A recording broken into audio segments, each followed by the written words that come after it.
بسم اللہ الرحمن الرحیم۔ مولا علی علیہ السلام نے جابر ابن عبداللہ انصاری سے فرمایا،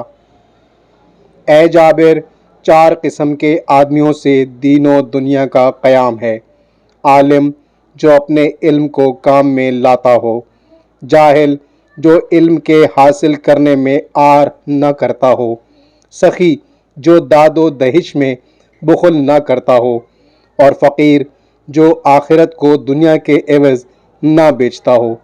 تو جب عالم اپنے علم کو برباد کرے گا تو جاہل اس کے سیکھنے میں آر سمجھے گا، اور جب دولت مند نیکی و احسان میں بخل کرے گا تو فقیر اپنی آخرت دنیا کے بدلے بیچ ڈالے گا۔ اے جابر، جس پر اللہ کی نعمتیں زیادہ ہوں گی، لوگوں کی حاجتیں بھی اس کے دامن سے زیادہ وابستہ ہوں گی، لہٰذا جو شخص ان نعمتوں پر عائد ہونے والے حقوق کو اللہ کی خاطر ادا کرے گا،